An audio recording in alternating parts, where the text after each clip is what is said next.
Hello and welcome friends, sports time में आप सभी लोगों का स्वागत है। वडोदरा में जीत हासिल करने के बाद अब कारवां जो है वो राजकोट के लिए रवाना हो चुका है, जहां पर दूसरा ओडीआई मैच सीरीज का खेला जाएगा। मगर राजकोट में वनडे से पहले टीम इंडिया को एक झटका भी लगा है। वॉशिंगटन सुंदर जो है वो चोटिल होकर बाहर हो गए। उनकी जगह गंभीर के चहेते को जो है वो टीम में मौका दिया गया है। आयुष बडौनी उनका नाम है, लोग जानते हैं, आईपीएल में खेलते हैं। किस तरीके का उनका लिस्ट ए का करियर है वो आपको यहाँ पर दिखाएंगी। साथ में विराट कोहली जो है वो सचिन तेंदुलकर का एक और रिकॉर्ड तोड़ सकते हैं। हर मैच से पहले जो है वो यही कहानी होती है, similar copy cut paste. Virat Kohli ये रिकॉर्ड तोड़ सकते हैं या फिर सचिन का रिकॉर्ड तोड़ सकते हैं। ये हर मैच से पहले कहानी जो है ना वो आती है। रिकॉर्ड जरूर बदल जाते हैं। वो कौन सा रिकॉर्ड है वो आपको दिखाएंगे। साथ में केएल राहुल ने छक्का लगाकर टीम को जीत दिलाई और एक मामले में विराट को जो है वो पीछे छोड़ दिया है। बांग्लादेश से लगता है कि विवाद जो है वो सुलझ जाएगा। ये सारी जो खबरें हैं वो इस ब्रॉडकास्ट में आपको मिलेंगी, मगर शुरुआत टीम इंडिया से ही करते हैं। दिखाएं जी फ्लैशेस। टीम इंडिया वडोदरा से जो है वो राजकोट रवाना हो गई। मंगलवार को टीम इंडिया का नेट सेशन होगा राजकोट में शाम को तकरीबन 5:30 बजे के करीब, क्योंकि ये देख लिया जाए कि भाई शाम को जो है ओस पड़ रही है, ड्यू का कितना फैक्टर है नहीं है वो अंदाज़ा हो जाए, इसलिए अभ्यास करेगी। फिर अगले दिन 14 जनवरी को टीम इंडिया को दूसरा वनडे मैच खेलना है। टीम के पास सीरीज में 1-0 की बढ़त है, तो ओनस जो है वो यहां पर न्यूजीलैंड के पास है। अगर टीम राजकोट में जीती तो सीरीज अपने नाम कर लेगी, 2-0 की अजय बढ़त हो जाएगी और उसी पर टीम इंडिया की निगाहें होंगी। चलिए जी, इससे पहले डिस्कशन करें। एक आंकड़ा आपको दिखा देते हैं जो बड़ा इंटरेस्टिंग सा आंकड़ा है, जो वनडे में टीम इंडिया के डोमिनेंस को दिखाता है। और ये दिखाता है कि अगर जब बड़े बड़े टारगेट्स चेस करने होते हैं तो इंडियन टीम घबराती नहीं है, उसको चेस कर डालती है। सबसे ज्यादा बार 300 प्लस लक्ष्य का पीछा वनडे क्रिकेट में भारत ने किया है। 20 बार उन्होंने ये कारनामा किया। इंग्लैंड ने 15, ऑस्ट्रेलिया ने 14, पाकिस्तान ने 12 और न्यूजीलैंड श्रीलंका ने 11 बार ये कारनामा जो है किया है। This is India 8th straight victory over New Zealand in ODI, जो वडोदरा में मिली 2023 के बाद से 8वां लगातार मुकाबला जो है वो न्यूजीलैंड के खिलाफ आपने जीता है। टोटल डोमिनेंस है। और दूसरा, जो टीम कागज पर नजर आती है ना वैसी ही मैदान पर नजर आती है, बहुत सॉलिड, बिल्कुल सॉलिड नजर आती है। और ये लगातार चर्चा हो भी रही है। मतलब गौतम गंभीर के टेन्योर में अगर आप देखेंगे तो आपने लिमिटेड ओवर्स में अपनी ताकत को और बढ़ाया है। मतलब वहां पर आपने एनहांस किया है। आप अच्छा कर रहे थे, लगातार अच्छा कर रहे थे, उसमें अब आपका दबदबा और कायम हुआ है। जैसे आपने बताया 8वीं जीत, जैसे आपने बताया कि 300 से ज्यादा प्लस चेज में आप जो है पहले भी नंबर 1 थे अब, और उस नंबर 1 में एक पायदान कह रहे या एक नंबर और जुड़ गया।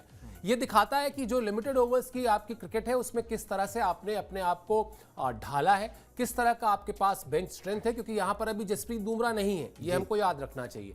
तो अच्छी बात है। और कई बार आप इसको इस तरह से भी देख सकते हैं कि जब वनडे क्रिकेट के अस्तित्व पर ही लोग सवाल उठा रहे हो, ये हो रहा हो कि भाई वनडे क्रिकेट जो है वो कहाँ जाएगी, वहां पर अगर आपकी टीम डोमिनेट करती है, वहां पर अगर इस तरीके का एंटरटेनमेंट करती है, इस तरह से भारतीय टीम जीत हासिल करती है, तो इस फॉर्मेट के लिए भी अच्छा है। भारतीय टीम के लिए तो खैर अच्छा है ही। बिल्कुल जी, भारतीय टीम के लिए काफ़ी अच्छा है। चलिए जी, और यही डोमिनेंस जो है ना वो बरकरार रहे। मगर इस डोमिनेंस को बरकरार रखने के लिए आपके पास बेंच स्ट्रेंथ भी अच्छी है, मगर आपका एक इंपॉर्टेंट खिलाड़ी जो है ना वो चोटिल हो गया है। बात वॉशिंगटन सुंदर की कर रहे हैं। बताते हैं आपको, राजकोट वनडे से पहले टीम इंडिया को झटका लगा है। वॉशिंगटन सुंदर चोट के चलते सीरीज से जो है वो बाहर हो गए हैं। सुंदर को गेंदबाजी करते हुए बाएं पसली में जो है ना वो चोट लग गई थी। उसके बावजूद वो बल्लेबाजी करने आए थे, मगर भाग दौड़ उस तरीके से नहीं पा रहे थे। वो दिख रहा था, विजिबल था कि भाई वो डिस्कम्फर्ट में है।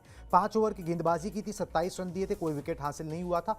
उनकी जगह आयुष बडौनी को जो है ना आउट ऑफ नोवेयर एकदम से वनडे टीम में जो है वो शामिल कर लिया गया है। ऑब्वियसली प्लेइंग 11 में तो जगह मिलनी बहुत मुश्किल है, मगर जगह बना ली, ये बड़ी बात है। उनका लिस्ट ए करियर एक बार आपको दिखा देता हूँ किस तरीके का रहा है। एलएसजी में बहुत मौके दिए थे गौतम गंभीर ने जब वहां पर मेंटोर थे। आयुष का प्रदर्शन आगे आपकी स्क्रीन पर, 27 मैचेस खेले हैं, 693 रन है, 36 का औसत है, 1 शतक है, 5 अर्धशतक हैं। और दूसरी तरफ कई ऐसे खिलाड़ी हैं, देवदत्त पडिक्कल टाइप, जो कि शतक पे शतक लगाते चले जा रहे हैं और उनको पूछने वाला अभी कोई नहीं है। मे बी कि ये एक थोड़े से हरफन मौला खिलाड़ी हैं, थोड़ी स्पिन भी कर लेते हैं और कोच के गुड बुक्स में है, तो इसलिए जगह मिल गई। और एक वजह ये भी है कि संभवतः आप अगर एक ऐसे खिलाड़ी को जो लगातार शतक पे शतक बना रहा है उसको लेकर आते हैं और उसको अगर आप बेंच पे बिठा देते हैं और अभी सीरीज का पहला ही मैच हुआ है, 2 मैच बाकी हैं और दोनों मैच में आप उसको नहीं खिलाते हैं, तो शायद उसके भी आत्मविश्वास पर असर पड़ता है। तो मुझे लगता है कि हाँ ठीक है, जैसा आपने कहा कि गौतम गंभीर की गुड बुक्स में, जैसा आपने कहा कि वो एक ऑलराउंडर खिलाड़ी हैं और प्रेजेंट सेटअप जो है बीसीसीआई का, बोर्ड का, टीम इंडिया का, वहां पर हर वो खिलाड़ी थोड़ा सा रिजर्वेशन उसको मिल जाता है जो दोनों काम कर सकता है, यानी बैटिंग भी कर सकता है, बॉलिंग भी कर सकता है। वो यहाँ पर थोड़ा सा ऑब्सेशन है, थोड़ा सा उसको लेकर अतिरिक्त एक प्रेम है हरफनमौला यानी ऑलराउंडर्स खिलाड़ियों को लेकर। आपके पास हालांकि स्पिन ऑलराउंडर्स बहुत सारे, ये एक अलग कहानी है। तो ये कहना कि उनको कहीं से होता क्या है भाई, एक कोच है, उसने अगर मान लेते हैं डोमेस्टिक क्रिकेट में कोचिंग दी हुई है या मान लेते हैं आईपीएल में वो टीम के साथ रहा है, तो वो उस वक्त वो कुछ खिलाड़ियों को एक तरीके से चिन्हित कर लेता है, आइडेंटिफाई कर लेता है। अब गंभीर को मौका मिला है, वो उसको भाई मौका दे रहे हैं। हर्षित राणा को लेकर पिछले दिनों कितनी किचकिच हुई थी, लेकिन हर्षित राणा ने आपको बीच बीच में अच्छी परफॉर्मेंस करके दी है। तो अब आप सीधे सवाल उठाने की बजाय हाँ ये जरूर कह सकते हैं कि जो आपने कहा कि उनको प्लेइंग 11 में मौका नहीं मिलेगा, लेकिन उनके लिए एक बड़ा अपने लिए अचीवमेंट है कि टीम इंडिया में सेलेक्ट हुए।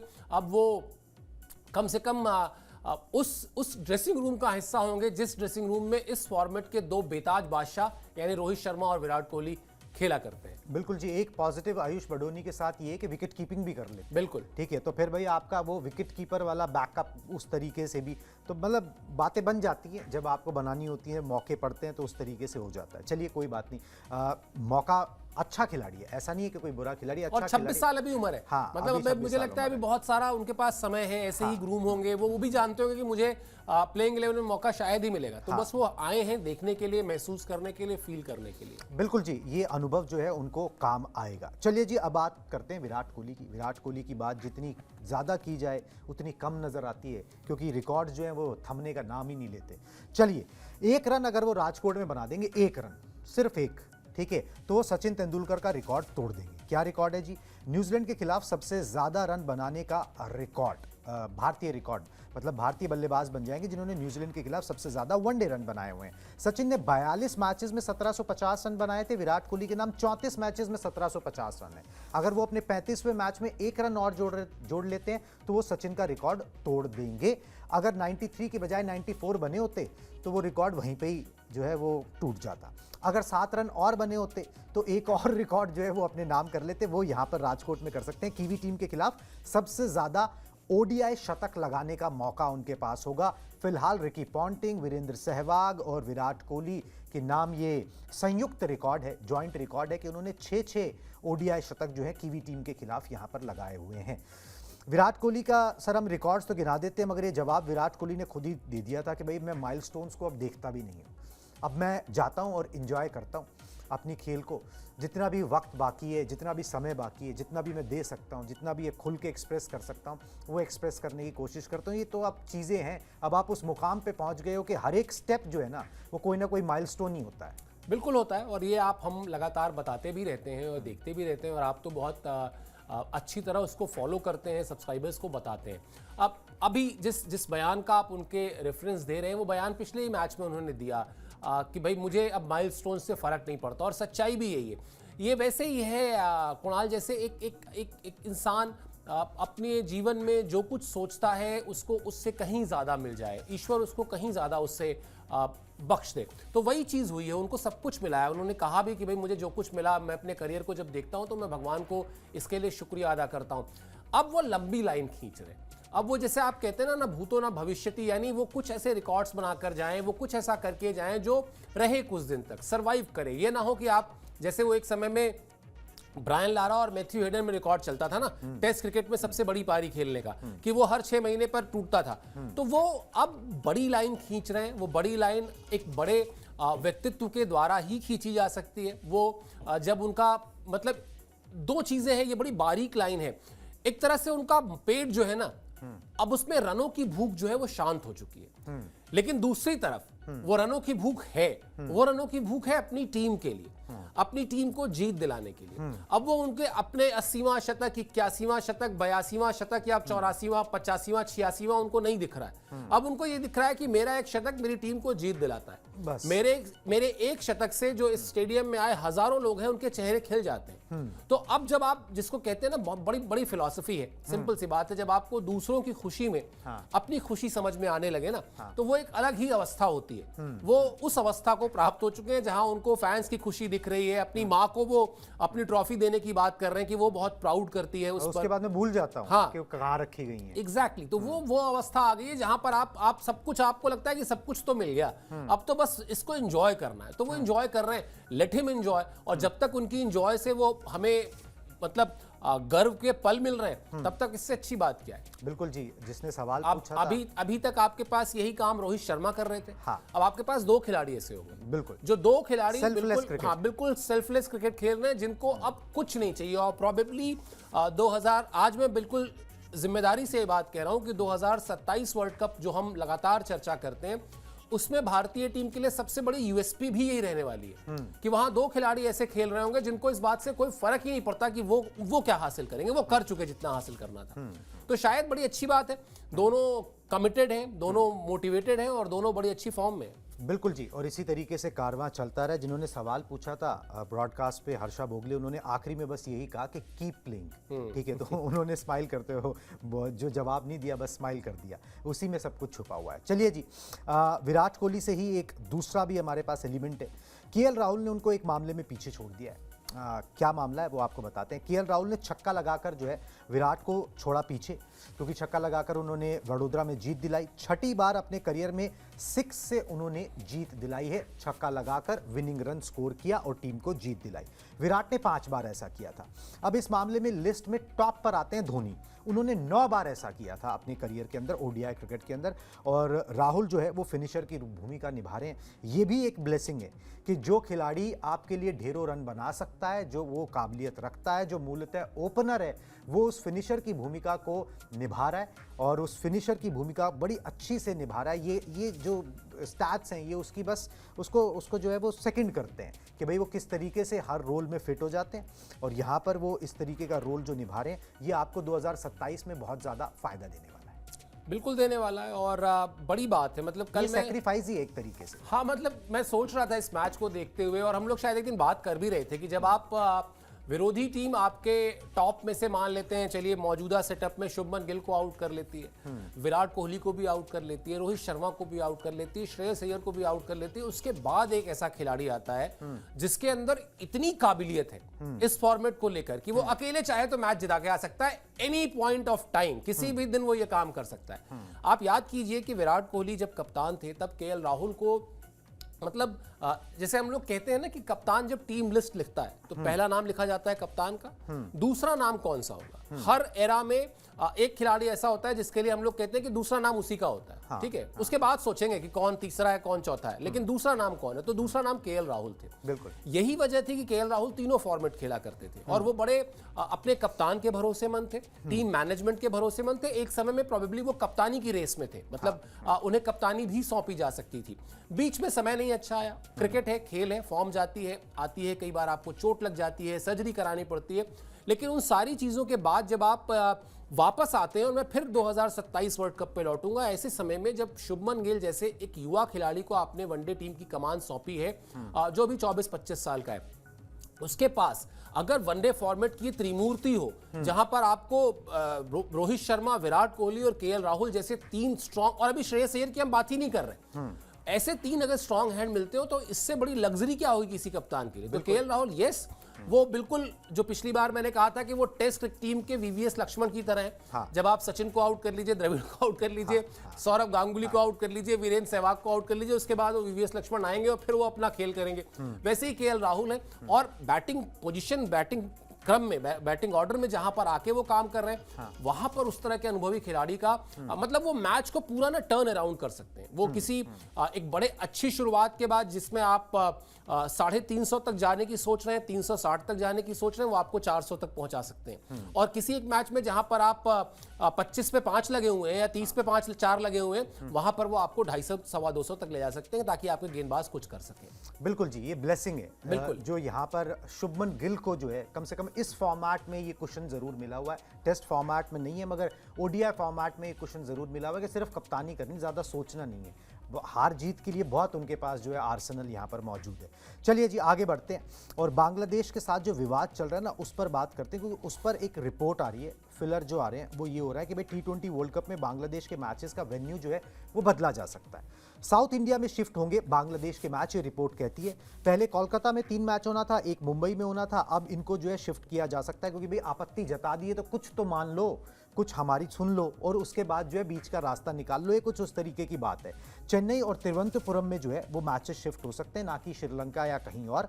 बीसीसीआई और बीसीबी के बीच जो है विवाद चल रहा है और आईसीसी इस प्लान बी पर काम कर रही है कि भाई इससे क्या होगा कि भाई बांग्लादेश बोर्ड या उनकी सरकार, जिन्होंने एक बीड़ा उठा लिया या फिर एक जिद पकड़ ली, उनकी बात भी रह जाएगी और मैचेस भी इंडिया में हो जाएंगे। तो इस तरीके से कोई बीच का रास्ता जो है वो निकल आएगा।